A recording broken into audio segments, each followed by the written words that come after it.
Welcome to Washington Today for Monday, May 23rd, 2022. I'm Gary Starkoff. Thanks a lot for joining us today. Here are some headlines. President Biden said at a news conference in Tokyo that the United States would intervene militarily if China were to invade Taiwan. It's the third time in recent months that the president has said the U.S. would protect Taiwan from a Chinese attack. We'll hear the president's comments coming up. The president also announced a new trade deal with 12 Indo-Pacific nations, and he warned that it could be a while before Americans feel relief from inflation. He also said he does not believe a recession is inevitable. The trade deal, known as the Indo-Pacific Economic Framework, is an effort to deepen cooperation and U.S. economic engagement in the region and help counter China's growing economic and military influence there. Tomorrow is primary election day in 5 states, and taking center stage, 3 Republican races in Georgia, where incumbent Governor Brian Kemp is facing a group of challengers that includes Donald Trump-endorsed and former U.S. Senator David Perdue. Current Secretary of State Brad Raffensperger is trying to hold off a group that includes current U.S. Congressman Jody Hice, who also has Donald Trump's endorsement. Meanwhile, in the 14th Congressional District in Georgia, incumbent Marjorie Taylor Greene is facing off against multiple Republican challengers. Other races to watch in Alabama, where 3 Republicans are in a tight race for the nomination to replace retiring U.S. Senator Richard Shelby, and in Texas, where 9-term incumbent Representative Henry Cuellar is facing a runoff in a race that's highlighted by reproductive rights. Representative Cuellar is one of the last anti-abortion Democrats in Congress. His challenger, Jessica Cisneros, a 28-year-old immigration attorney and abortion rights supporter. We begin in Tokyo, where President Biden, in the middle of a multi-day trip to Asia, said that the United States would intervene militarily if China were to invade Taiwan. The president, speaking at a joint news conference with Japanese Prime Minister Fumio Kishida in Tokyo, was asked if the U.S. would be willing to do more to help Taiwan in the event of a Chinese invasion than it did with Ukraine. I would add that one of the reasons why it's so important that Putin pay a dear price for his barbarism in Ukraine. The idea that on your station today and every other station in America, they're showing bombings of every school, no military purpose, schools, hospitals, daycare centers, all the things, museums, blowing up all the museums. I believe what Putin is attempting to do is eliminate the identity of Ukraine. The identity. He can't occupy it, but he can try to destroy its identity. And the reason I bother to mention that is he has to pay, and Russia has to pay a long-term price for that in terms of the sanctions that have been imposed. And the reason I bother to say this, it's not just about Ukraine. If, in fact, after all he's done, there was a rapprochement met between between the Ukrainians and Russia, and these sanctions are not continued to be sustained in many ways, then what signal does that send to China about the cost of attempting to take Taiwan by force? They're already flirting with danger right now by flying so close and all the maneuvers that are undertaken. But the United States is committed. We've made a commitment. We support the one China policy. We support all that we've done in the past. But that does not mean that China has the ability, the jurisdiction to go in and use force to take over Taiwan. So we stand firmly with Japan and with other nations not to let that happen. And my expectation is it will not happen. It will not be attempted. My expectation is a lot of it depends upon just how strongly the world makes clear that that kind of action is going to result in long-term disapprobation by the rest of the community. Very quickly, you didn't want to get involved in the Ukraine conflict militarily for obvious reasons. Are you willing to get involved militarily to defend Taiwan if it comes to that? Yes. You are? That's the commitment we made. That's the commitment we made. We are not, look, here's the situation. We agree with a one China policy. We signed on to it, and all the attendant agreements made from there. But the idea that that it can be taken by force, just taken by force, is just not appropriate. It will dislocate the entire region and be another action similar to what happened in Ukraine. And so it's a burden that is even stronger. That's the third time in recent months that the president has said the U.S. would protect Taiwan from a Chinese attack. And Defense Secretary Lloyd Austin echoed that position today in a Pentagon news conference. Here he is responding to a question from Courtney Kuby of NBC News. I want to read a question that President Biden got this morning on his trip in Asia. He was asked, you didn't want to get involved in the Ukraine conflict militarily for obvious reasons. Are you willing to get involved militarily to defend Taiwan if it comes to that? His answer was yes. That's the commitment we made. So the reason I wanted to read the question is it indicates, and his answer would indicate that the U.S. is prepared to do more to defend Taiwan than what the U.S. is already doing to help Ukraine defend against the invasion from Russia, which, as we know, as you've been saying here today, is provide a tremendous amount of equipment and support and even intelligence to Ukraine. President Biden said today that the U.S. is willing to do more to help Taiwan. So my question for you, Secretary Austin, is the U.S. making a commitment to send troops to defend Taiwan in the event of an invasion by China? And General Milley, I have a follow-up for you as well. Courtney, as the president said, our one China policy has not changed. He reiterated that policy in our commitment to peace and stability across the Taiwan Strait. He also highlighted our commitment under the Taiwan Relations Act to help provide Taiwan the means to defend itself. So again, our policy has not changed. I think the Taiwan Relations Act is the U.S. is committed to ensure Taiwan has resources it needs to defend itself, but it doesn't require U.S. military intervention. So again, I just want to ask, is the U.S. making a commitment by saying that they are willing to defend them militarily for U.S. troops to be involved in that military response? Again, Courtney, I think the president was clear on the fact that the policy has not changed.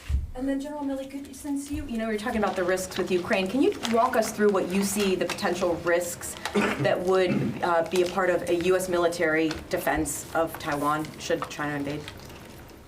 Yeah, I actually won't do that, Courtney. I appreciate the opportunity to not answer a question. But there's a variety of contingency plans that we hold. All of them are highly classified, Pacific, Europe, and elsewhere, right? And it would be very inappropriate for me at a microphone to discuss the risk associated with those plans relative to anything with respect to Taiwan or anywhere else in the Pacific. So I'll give you the opportunity to not answer one more question. Is that, would you support sending U.S. troops to Taiwan? I will render my advice at the moment in time to the President and the Secretary of Defense. Thank you. Defense Secretary Lloyd Austin and Joint Chiefs Chairman Mark Milley at the Pentagon earlier today. In Davos, Switzerland, Ukrainian President Volodymyr Zelensky called for stronger sanctions against Russia during a virtual speech at the World Economic Forum. Those sanctions include an oil embargo, cutting off all trade with Russia, and blocking all of its banks in world financial markets. He also said it's a precedent that would work for decades to come. Here's more from the Ukrainian president. This is what the sanctions should be. There should be maximum, so that Russia and every other potential aggressor who wants to wage a brutal war against its neighbor would clearly know the immediate consequences for their actions. And I believe there's still no such sanctions against Russia. And there should be. There should be Russian oil embargo. All the Russian banks should be blocked. No exceptions. There should be an abandonment of the Russian IT sector. There should not be any trade with Russia. This should be a precedent for sanctions pressure that will work convincingly for the decades to come and would support the peace. It is necessary to set a precedent for the complete withdrawal of all foreign businesses from the Russian market, so that your brands would not be associated with war crimes, so that your offices, bills and goods were not used by the war criminals in their bloody interests. Values must matter, particularly when a full-scale war begins and the global markets are becoming destabilized, because someone there is simply neglecting the values. In that case, everyone suffers losses. We offer every company that leaves the Russian market to continue operating in Ukraine. You'll have access not only to our market of 40 million consumers, but also to the common market of Europe, and your brands, your positions, they will only increase because you would truly support the protection of freedom. Our representatives here in Davos can inform all of you on the details of the prospects that Ukraine opens for your businesses. You can see President Zelensky's full remarks at cspan.org and also on our C-SPAN Now video app. Back at the Pentagon, Defense Secretary Austin and Joint Chiefs Chairman Mark Milley announced that the U.S. has more than 100,000 troops stationed in Europe and has secured new international military aid for Ukraine. The announcement came following the latest meeting of the Ukrainian Defense Contact Group. Here's more from Secretary Austin. Russia's unprovoked and cruel invasion has galvanized countries from around the world. And the bravery, the skill, and the grit of the Ukrainian people have inspired people everywhere. Now, we've made important progress since the contact group was established after the Ramstein summit last month. And today, together with Minister Reznikov and his team, we've gained a sharper and shared sense of Ukraine's priority requirements and the situation on the battlefield.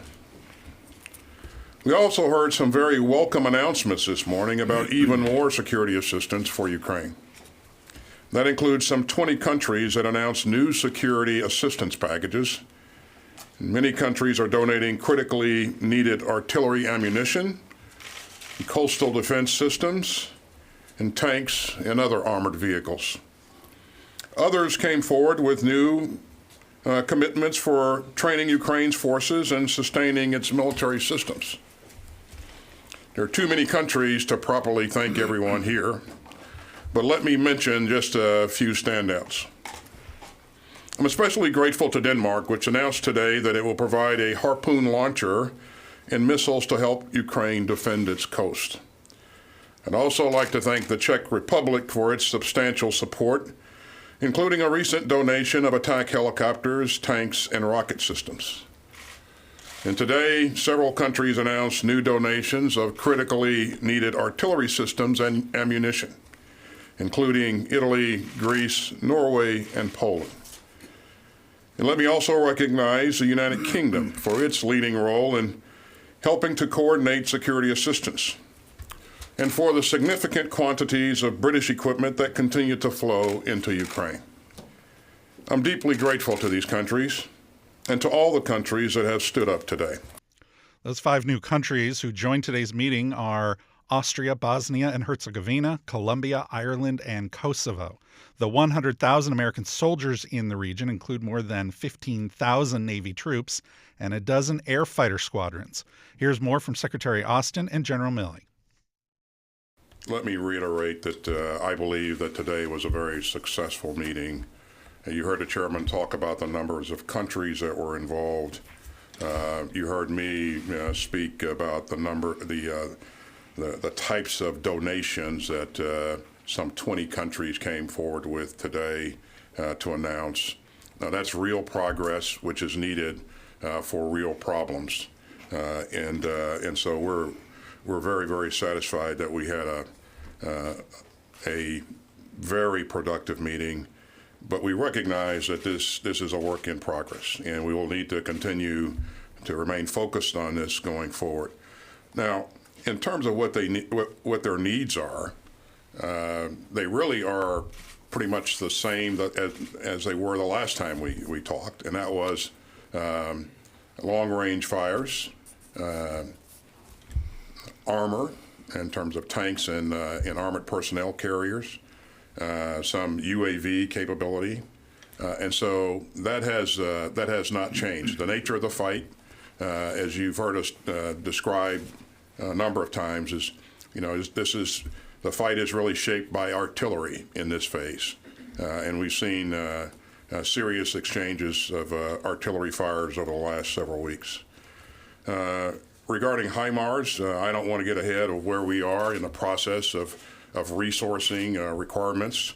I'd just like for you to know that we are not only talking to the Ukrainians today, but it's every day. As the chairman pointed out, he's talking to his counterpart routinely. I talk to Minister Reznikov at least once a week, and probably more than that in most weeks. So we'll continue to refine their requirements. We'll engage the international community to make sure that we can get as much capability against those requirements as possible. But again, I don't want to discuss specific systems in this forum.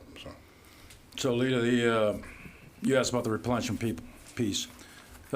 Overall, U.S. military as a entity, all of the various munition stockages that we have, the Secretary's got us looking at those very, very carefully to make sure that we don't drop below levels that become moderate, significant, or high risk, and we're doing that. So right now, the risk to ourselves is relatively low.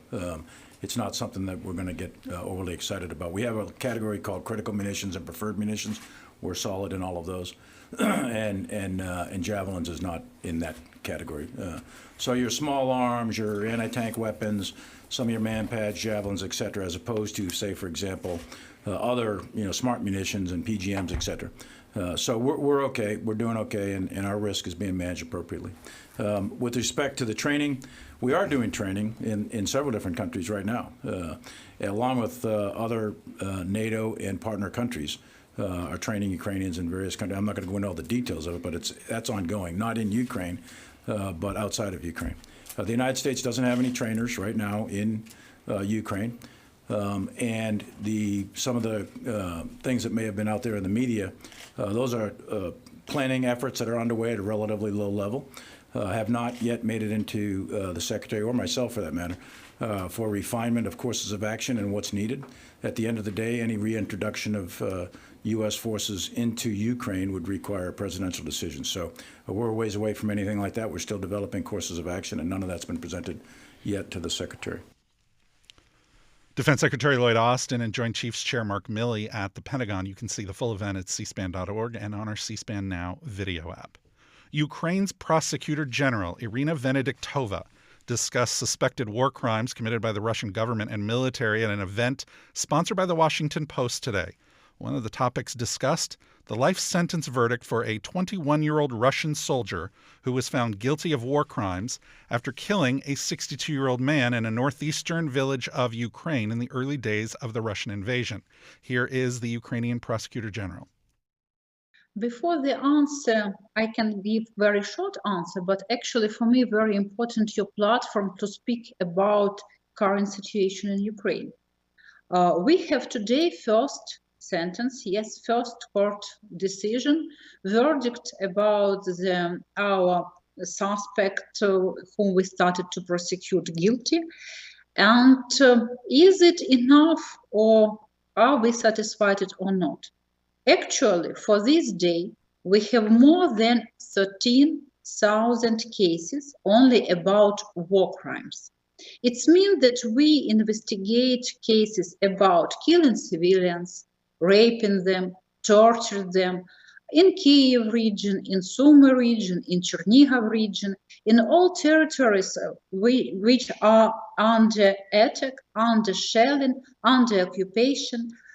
This process, for me, as a Prosecutor General of Ukraine, it's a first result of our everyday job.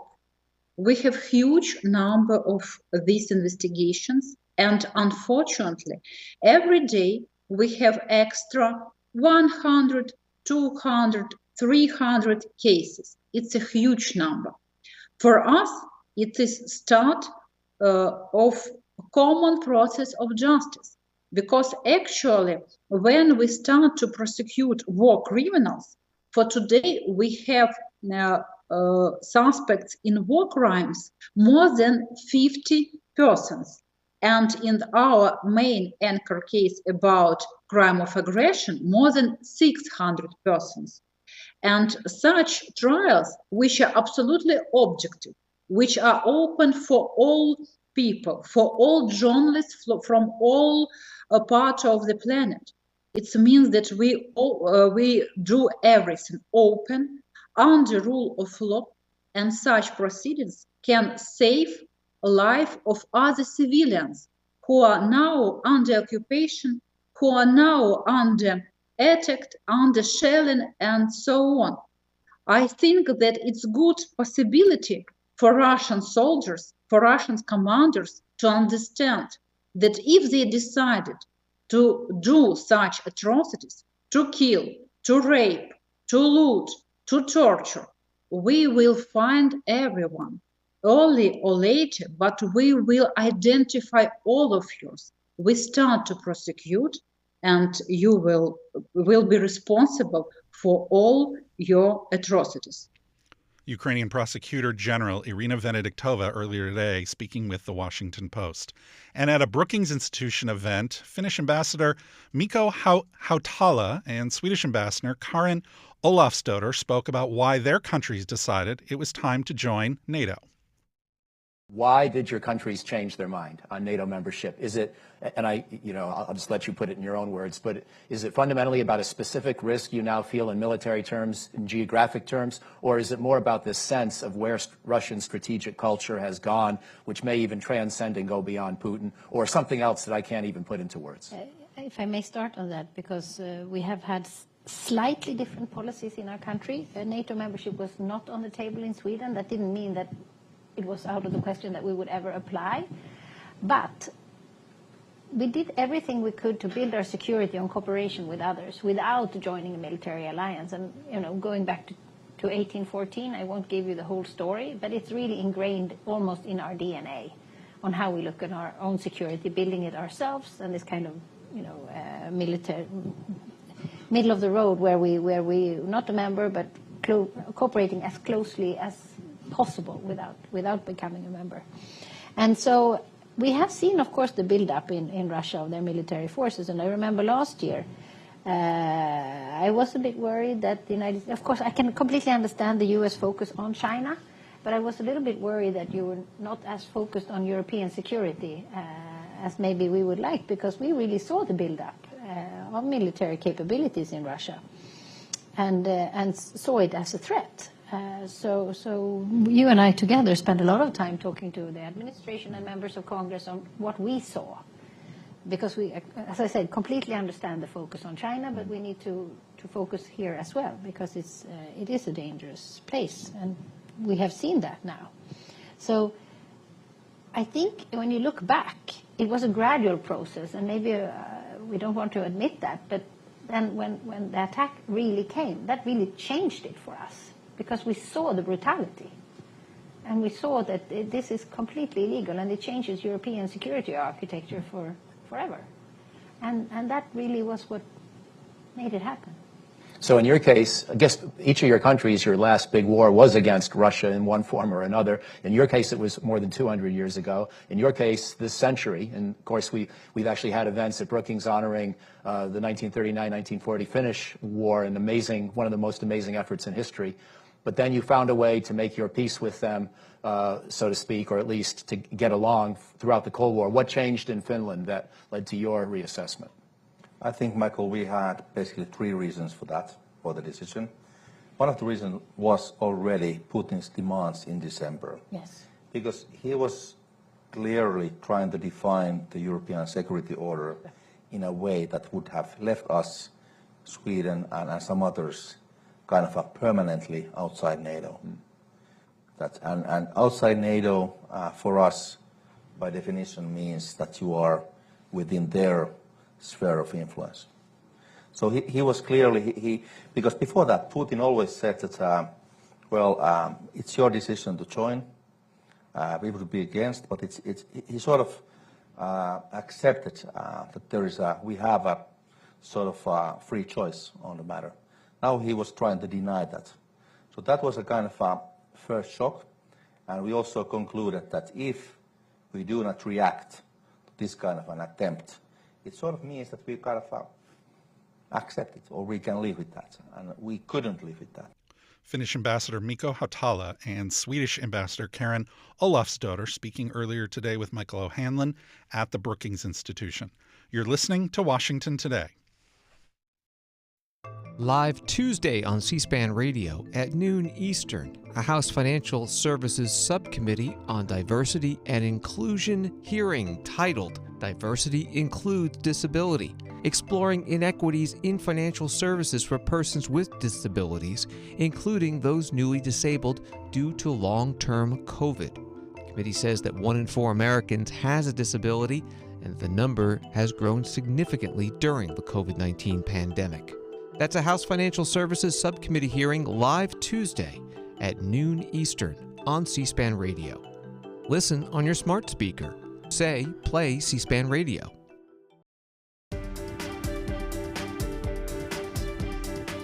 Welcome back to Washington Today. Here are some more headlines.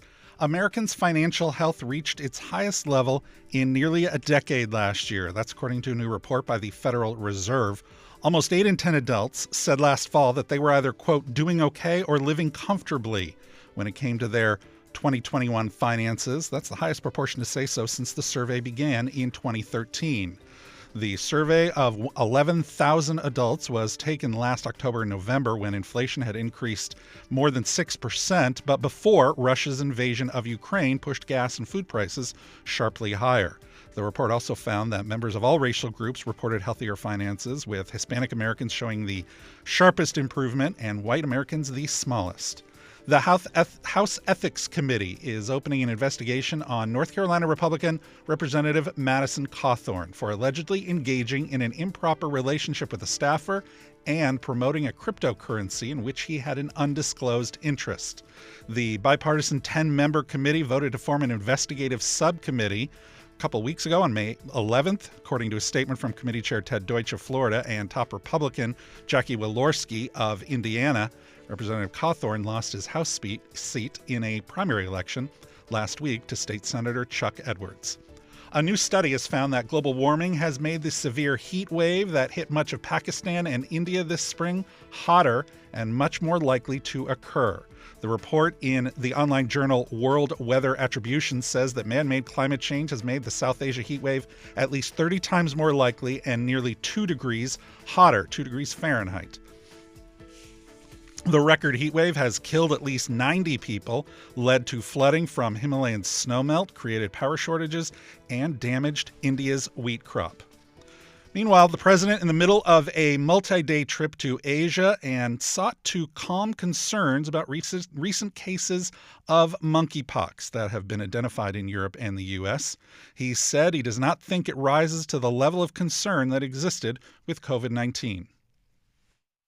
Thank you so much. I have a question for the Prime Minister, but first to you, Mr. President. We're already dealing with one global pandemic, and you said yesterday that monkeypox is something that everyone should be concerned about. There are a few confirmed cases in the U.S., and some countries are imposing 21-day quarantines for people who are infected or even in some cases just exposed. Should Americans expect something similar?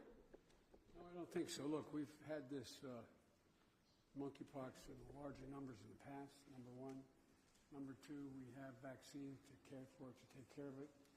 Number three, there is, thus far, there doesn't seem to be a need for any kind of extra effort beyond what's going on. And so I just don't think it rises to the level of the kind of concern that existed with COVID-19 and the smallpox vaccine works for it. So, but I think people should be careful. Do you think that the U.S. has enough smallpox vaccine stockpiled? I think we do have enough to deal with the likelihood of the problem. You can see all of President Biden's news conference with the Japanese Prime Minister at cspan.org, or also on our free video app, C-SPAN Now. The president is spending the night in Tokyo and slated to come back here to Washington, D.C. tomorrow night. Vice President Kamala Harris and U.S. Surgeon General Dr. Vivek Murthy appeared at Children's National Hospital here in Washington to talk about burnout among the nation's healthcare workers. The two also unveiled a new report on the topic that projects a possible shortage of 3 million essential healthcare workers in the next 5 years and nearly 140,000 doctors by 2023. Here's the vice president with more. We're here because, as you've heard those stories, these are truly the angels walking among us. These are folks who, through their skill combined with who just they are, they care for people in a moment of crisis, in a moment of need. And we have asked so much from our healthcare workers. We've asked so much for them in terms of what they do every day, but in particular in the last 2.5 years. So we're here today to say that you are not alone. They are not alone. We support them. We understand what they go through on behalf of the rest of us in terms of caring for those that we hope we would all care for, but they're doing it right here in these emergency rooms, in the NICU. They're doing it right here. They see death every day, and they see life, and they live, and their spirit is to relieve the burden of pain for people who sometimes they just met. So we're here to say, let's understand what they're doing, let's support them, and in particular, let's understand that it takes a lot. They grieve also. They experience pain also when they see human suffering. And so let's realize the impact that can have in terms of mental well-being and mental health. And we're here to say, let's put some resources into supporting our health workers to allow them to experience what they experience in a way that we support them and care for them in the way they care for so many others. So that's why we're here. And can you talk about your level of concern for monkeypox, Madam Vice President? It's Vice President Kamala Harris at Children's Medical Hospital earlier today here in Washington, D.C.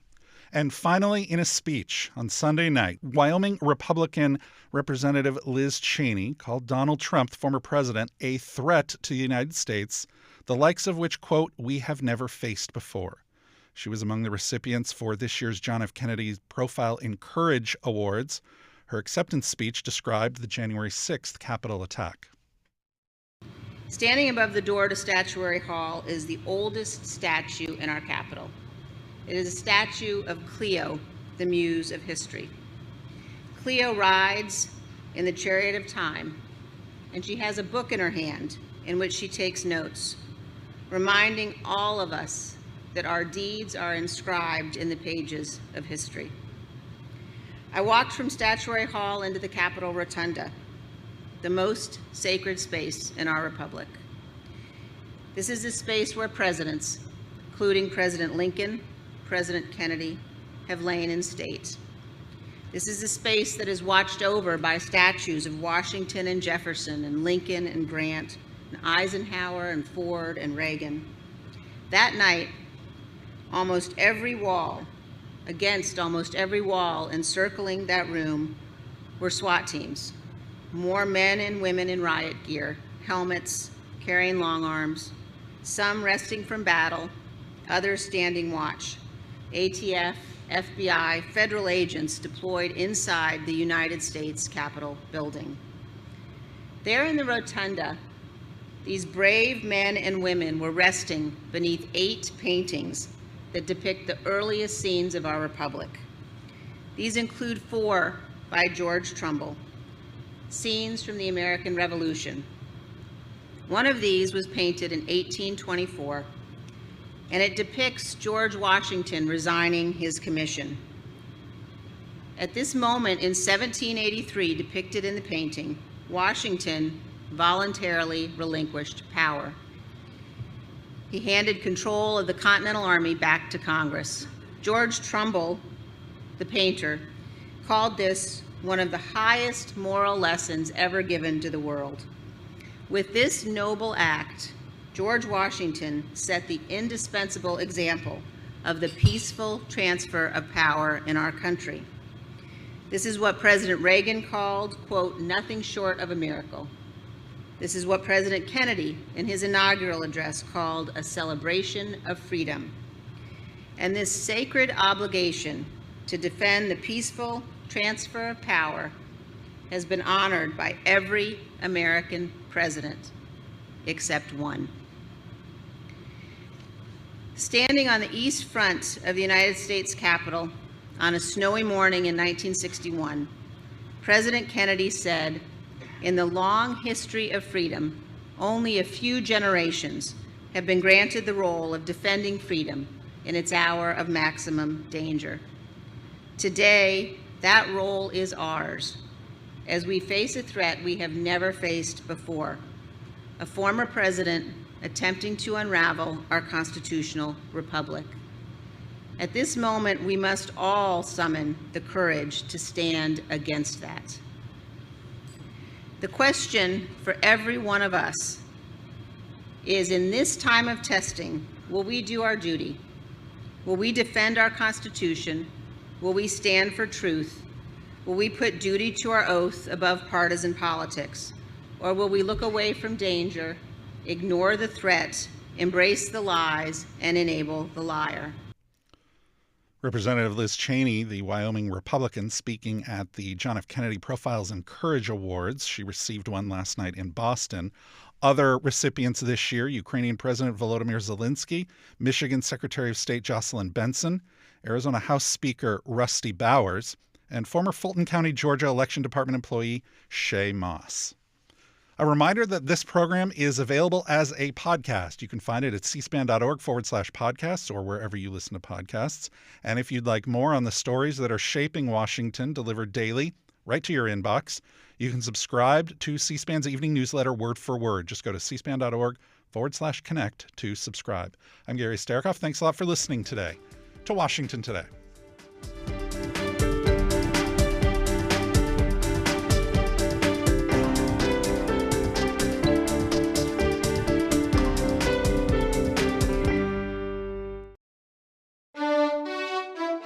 C-SPAN's Washington Journal. Every day we're taking your calls live, on the air, on the news of the day. And we'll discuss policy issues that impact you. Coming up Tuesday morning, Kyle Kondik, managing editor of the University of Virginia's Sabados Crystal Ball, will discuss the primary season and the midterm elections in the fall. Then we'll talk about recent market losses and the state of the U.S. economy with NPR's Robin Farzad. Watch Washington Journal live at 7 Eastern Tuesday morning on C-SPAN or on C-SPAN Now, our free mobile app. Join the discussion with your phone calls, Facebook comments, text messages, and tweets.